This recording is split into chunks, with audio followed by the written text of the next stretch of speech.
दयानंद सिंह, जय Satnam. Prince Charles, Satnam Satnam, जय सतनाम, जय सतनाम।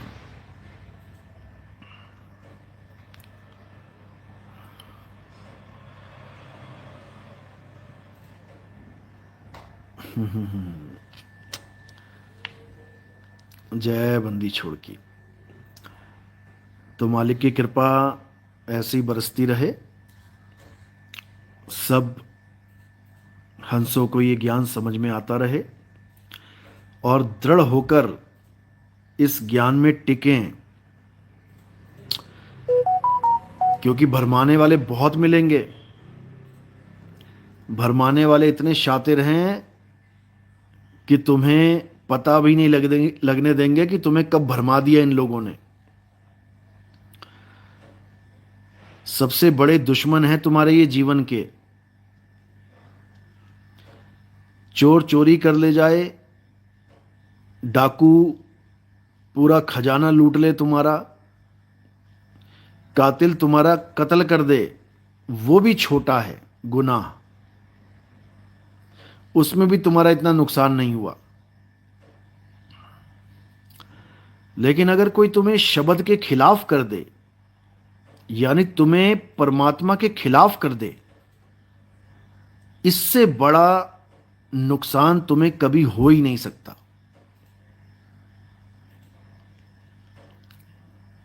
समझ लो, अगर कोई ऐसा आदमी तुम्हारे जीवन में आ गया जो तुमसे यह कह रहा है कि परमात्मा शब्द नहीं है, या परमात्मा कोई शब्द धुन नहीं है, या परमात्मा कोई शब्द झनकार नहीं है, तो समझ लेना मेरे भाई कि तुम्हारे जीवन में काल ने एंट्री मार दी है। ये कली काल तुम्हारे जीवन में घुस गया है। ये तुम्हारे माइंड को इतना ज़्यादा भ्रमित कर देगा, इतना ज़्यादा भ्रमित कर देगा कि तुम्हें समझ में ही नहीं आएगा कि सच क्या है, झूठ क्या है। इसीलिए मैं कह रहा हूं कि मुझे संतों की वाणियां सामने रखनी पड़ती हैं, मेरी मजबूरी है। नहीं तो ये काल के दूत 2 मिनट 2 सेकंड लगाएं तुम्हें तुम्हारी चक्री घुमाने में। लकड़बग्गा 1 सेकंड लगाएगा, शेर के 10 बच्चों को 1 मिनट में खत्म कर देगा। समझ लो, क्योंकि शेर का बच्चा भी छोटा है। मेरा काम है शेर के बच्चे को पाल के पोस के उसको शेर बनाना। उसके बाद लकड़बग्गे दुम दबा के भागेंगे। समझ लो, तो अच्छे से समझ लो, अगर कोई तुम्हें कहता है कि परमात्मा शब्द झनकार नहीं है, तो इसका मतलब यह है कि उसको कभी परमात्मा का अनुभव हुआ ही नहीं, क्योंकि वो अज्ञानता में उन संतों की वाणियों के खिलाफ चला गया। क्यों चला गया? क्योंकि उसको वो अनुभव हुआ नहीं, उसको वो अनुभूति हुई नहीं। अगर होती तो नतमस्तक होके, घुटनों के बल बैठ के, नाक रगड़ के, हाथ जोड़ के कहता कि मालिक आपका शुक्राना, आपने इस नीच आत्मा को चुन लिया। लेकिन लोमड़ी उछली, बहुत उछली, लोमड़ी खूब उछली। लोमड़ी उछल उछल के थक गई। लेकिन उसे वो अंगूर नहीं मिले जो बहुत मीठे थे। तो उस लोमड़ी ने क्या कहा? अंगूर खट्टे हैं।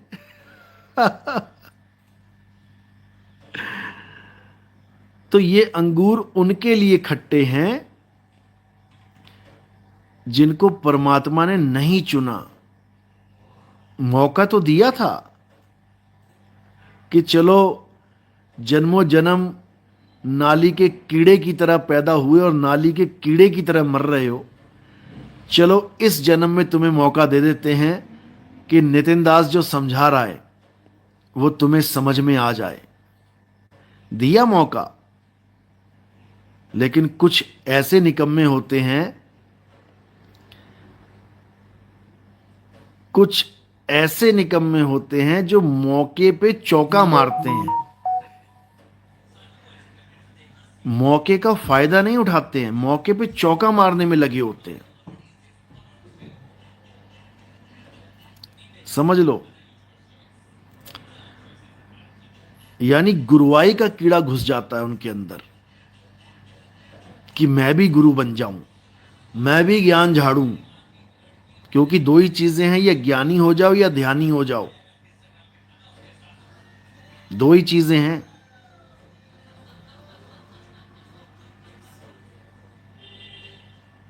ध्यानी तुम हो नहीं पाए और ज्ञानी बन गए तो समझ लो अब नाली के कीड़े वाली हालत हो जाएगी, वापस दोबारा नाली में ही जाना पड़ेगा। तो जो भी इंसान ये कहे कि शब्द झनकारी नाम की कोई चीज नहीं होती, तो उसको, हाँ जी वही बोल रहा हूं मैं, जो तुम्हें ये कहे कि शब्द झनकार नाम की कोई वस्तु नहीं होती, कुछ नहीं होता, ये अधूरा ज्ञान है, ये नकली ज्ञान है, तो उसको केवल ये वाणी बोल दिया करो। कबीर साहब कह रहे हैं, शब्द विहंगम चाल हमारी, और कहें कबीर सतगुरदई तारी, खुले कपाट शब्द झनकारी, पिंड यंड के पार सो देश हमारा है। कबीर साहब शब्द झनकार की मोहर लगा रहे हैं, और जो निकम्मा शब्द झनकार पे उंगली उठा रहा है उसको नहीं पता कि उसने किसका विरोध कर दिया। अब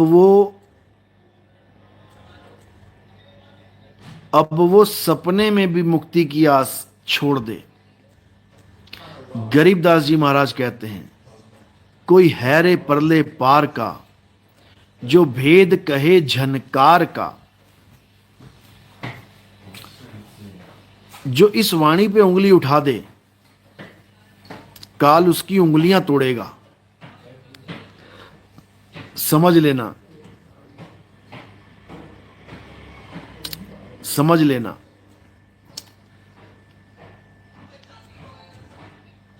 जौहरपति साहिब कह रहे हैं, रुनझुन सार शब्द झनकारा, और पावेगा कोई संत प्यारा। संत वो है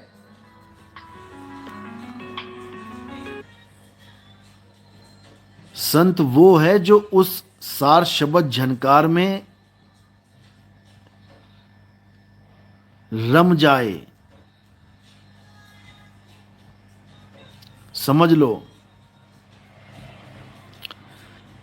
कबीर साहब की वाणी है, शब्द तेरी सार कोई कोई जाने, शब्द झनकार रे कोई कोई जाने। कोई बिरला होता है जिस पर परमात्मा की कृपा होती है और वो अपने जीवन में जीते जी उस शब्द झनकार को अनुभव कर पाता है। और वो कोई झनकार सन्नाटे की आवाज नहीं है कि गुरुजी मेरे साथ दिन रात एक आवाज चल रही है, हमेशा मेरे साथ रहती है। वो आवाज शब्द झनकार नहीं है, समझ लो।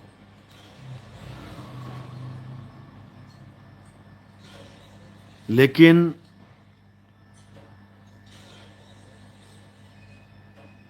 अज्ञानी जीव इस मन की कल्पना को, इस काल के जाल को नहीं समझ पाता, और धक्के खाने के लिए 1,84,000 में चला जाता है।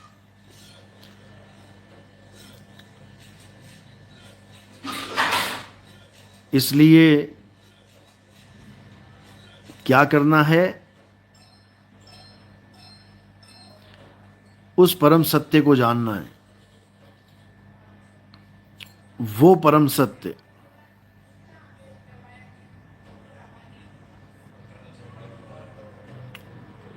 जो तुम स्वयं हो, लेकिन तुम अपने आप को जीव मान बैठे हो, तुम अपने आप को ब्रह्म मान लेते हो, अहम ब्रह्मस्मि।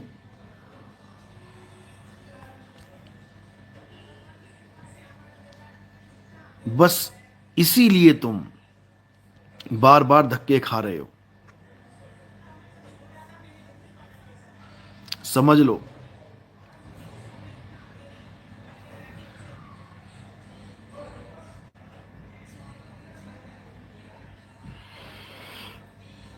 और कई लोग इस चीज में अटक जाते हैं कि परमात्मा सर्वव्यापी है या नहीं है।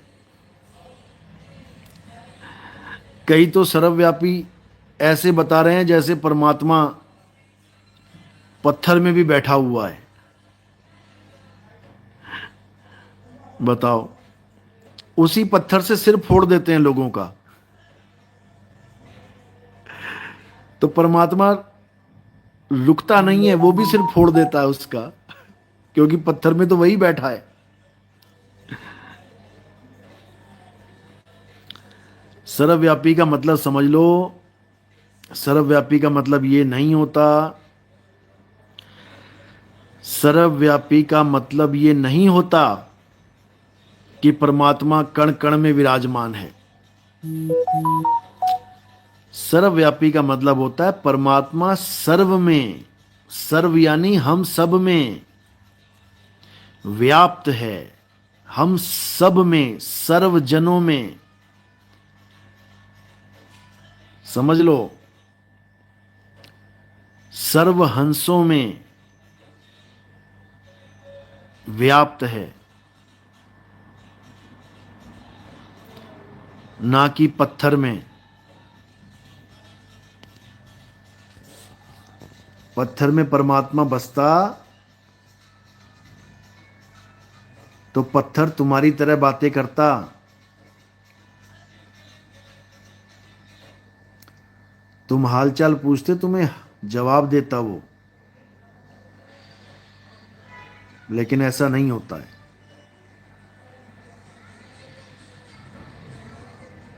साहिब कह रहे हैं, पाथर पूजे हरि मिले तो मैं पूजू पहाड़। तो क्यों खंडन कर रहे हैं?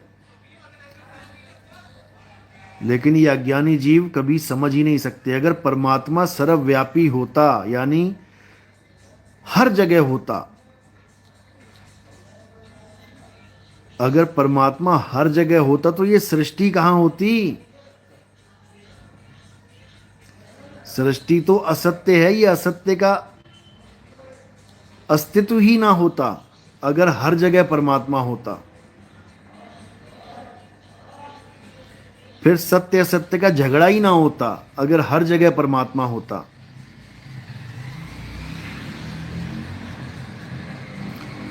फिर ये काल और काल के दूतों का अस्तित्व ही नहीं होता, हर जगह परमात्मा ही होता।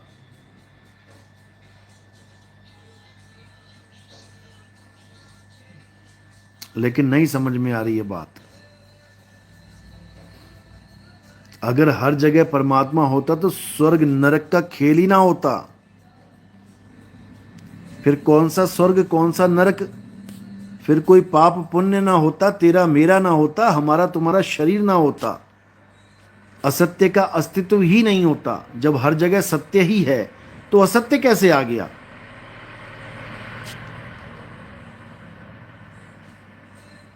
लेकिन ये मूर्खानंद, ये अज्ञानी घोड़े, ये अंधी भेड़ की तरह भाग रहे हैं फुल स्पीड में।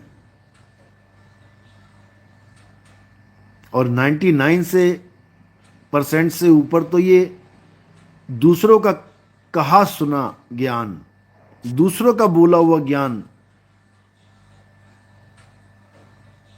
लोगों को सुनाने में लगे हुए हैं। इनके पास अपना कोई ज्ञान नहीं है।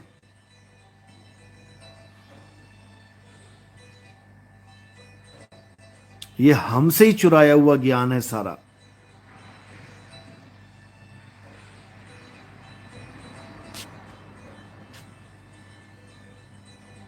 ये जितने आज शब्द गुरु कर रहे हैं, कहां से सीख के आए हैं?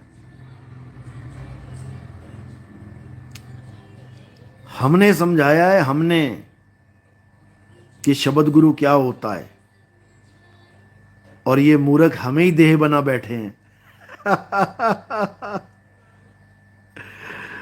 जो इनको अपना स्वरूप बता रहा है कि मैं देह नहीं, मैं आत्मा हूं, उसका ज्ञान सुनकर ये उसे ही देह बना बैठे हैं। वाह रे वाह।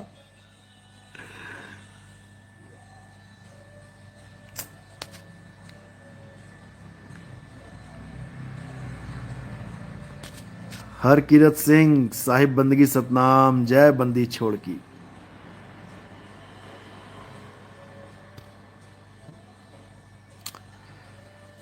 शब्द गुरु सूरत धुन चेला।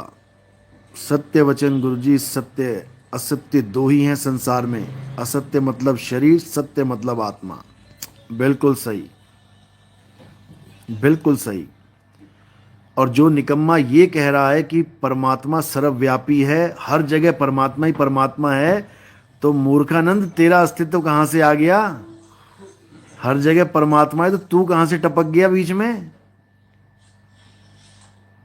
तू कहां से आ गया परमात्मा के बीच में? नहीं समझ में आएगा इन लोगों को।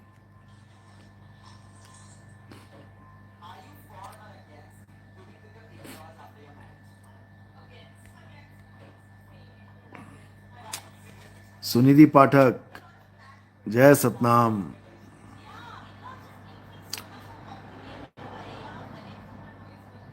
जेबी छाबड़ा साहिब बंदगी सतनाम सतनाम सतनाम, जय सतनाम।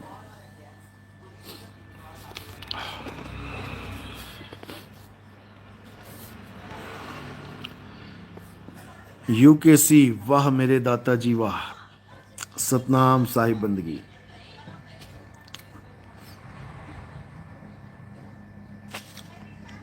तो आजकल बहुत से लोग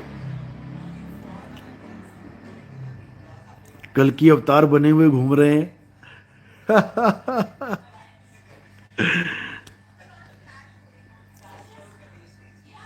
कुंभ में 5-7 कल की अवतारों के दर्शन हो चुके हैं लोगों को।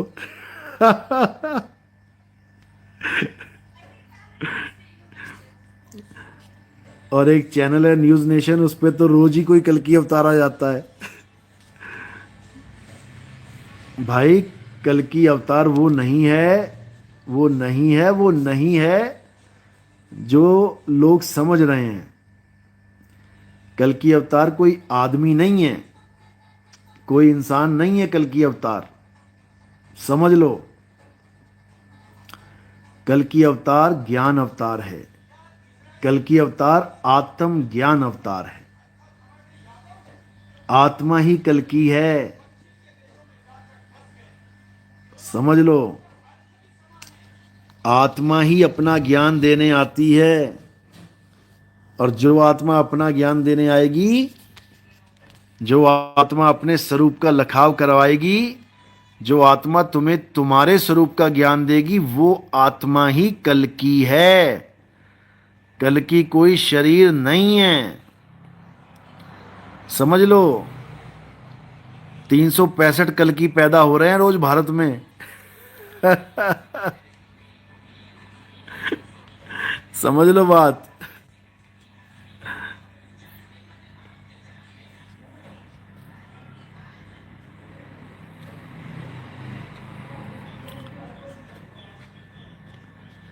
तो जो अपने आप को कल की कह रहा है, वो कभी समझ भी नहीं सकता कि कल की क्या है। कल की एक बोध है। कल की का बोध होता है, बोध। जैसे महात्मा बुद्ध ने कहा कि जिसको बोध हो जाए वही बुद्ध है। मुझे बुद्ध मत समझ लेना, मेरा नाम तो सिद्धार्थ है। तो जब बोध हो गया तो बुद्ध हो गया। इसी प्रकार कल की कोई शरीर नहीं है।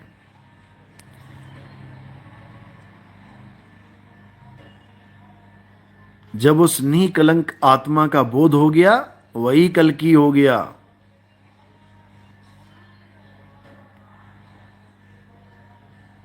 समझ लो। लेकिन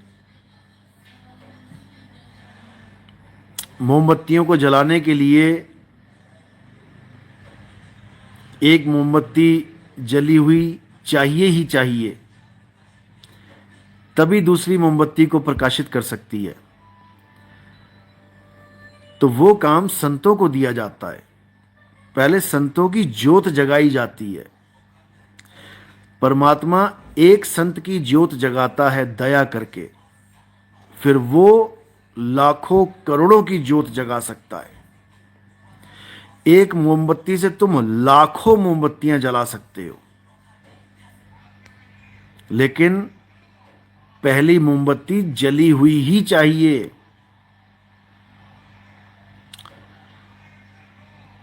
बुझी हुई मोमबत्ती से कोई दूसरी मोमबत्ती नहीं जल सकती। इसलिए परमात्मा दया करता है, संतों को बोध करवाता है दया करके, तब जाके आगे ये ज्ञान प्रकाशित होता है, पूरे संसार में डंका बजता है।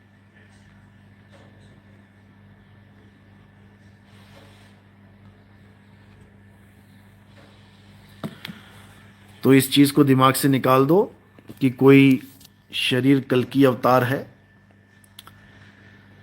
ऐसा कोई शरीर कल की अवतार नहीं है। और अब तो हमारी बातों पे इतना लोग नकल मारने लग गए हैं कि मैं हैरान होता हूं कि क्या होगा इन लोगों का, क्या बनेगा इन लोगों का।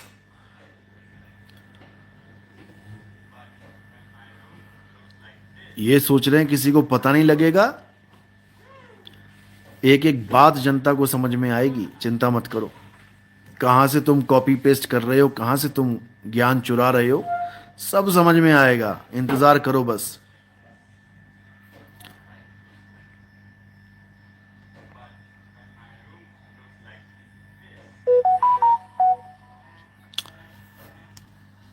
चलो अब कल मिलते हैं। और नेपाल में जो प्रोग्राम है, अभी मैं नेपाल में ही हूं, काठमांडू में हूं मैं। कल जनकपुरी पहुंच जाएंगे। वहां पर भव्य प्रोग्राम है और माननीय मुख्यमंत्री भी उस प्रोग्राम में आ रहे हैं। उन्हीं की देखरेख में ये भव्य प्रोग्राम आयोजित हुआ है और मालिक की कृपा होगी तो उनको भी पूरा ज्ञान समझ में आएगा और भविष्य में प्रचार में योगदान करेंगे। मालिक की कृपा ऐसे ही सब पर बनी रहे। नेपाल वासियों को ये मूल ज्ञान अच्छे से समझ में आए, क्योंकि राजा जनक पहले से ही विदेही ज्ञान कह के जा चुके हैं। विदेह का नाम अच्छे से समझा के जा चुके हैं। अब बस विदेह का ज्ञान समझाना बाकी है। नाम तो सबको समझ में आ गया कि जनक विदेही करते हैं, लेकिन विदेह आखिर होता क्या है ये समझना बाकी है। और नितिन दास की ड्यूटी यही समझाने के लिए लगाई गई है। परमात्मा ने नितिन दास को इसीलिए चुना है कि सारे संसार को इस विदेही ज्ञान से रूबरू करा दिया जाए। और कोई जीवन का लक्ष्य नहीं है हमारे जीवन का एक ही लक्ष्य है कि घर घर होगा बोध विचारा। घर घर में आत्मज्ञान की लहर चलानी है, घर घर में मूल ज्ञान का डंका बजाना है। समझ लो। और इसकी भविष्यवाणियां तो पहले ही कर चुके हैं।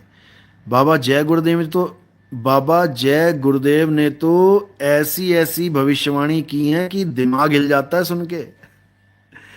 सन 2012 में उन्होंने बोला कि अभी जो हम तुम्हें नाम दे रहे हैं, अभी तो तुम इस नाम से पार हो रहे हो, लेकिन जो अगले महात्मा आएंगे जिन्हें ऊपर से आवाज आएगी और वो उस आवाज के बारे में बताएंगे लोगों को, तब ये नाम से तुम पार नहीं होगे जो मैं तुम्हें आज बता रहा हूं। यानी बाबा जय गुरुदेव जो नाम दीक्षा देते थे, उन्होंने साफ मना कर दिया कि इस नाम से तुम पार नहीं होगे। पार किस नाम से होगे? जो आने वाला संत तुम्हें बताएगा, उस नाम से पार होगे। जय गुरुदेव नाम से पार नहीं होगे। ये 2012 में बोल के गए हैं वो। सोचो, यानी ये सब मालिक की दया है, ये सब प्री प्लान्ड है। एक एक चीज आपके सामने आ जाएगी, क्या सत्य है, क्या असत्य है, क्या झूठ है, क्या सच है, क्या सार है, क्या आसार है, हर चीज समझ में आएगी। बस समय का इंतजार करो, समय का इंतजार करो। चलो, अब कल मिलेंगे। साहिब बंदगी सतनाम, जय बंदी छोड़ की, जय सतनाम, जय सतनाम।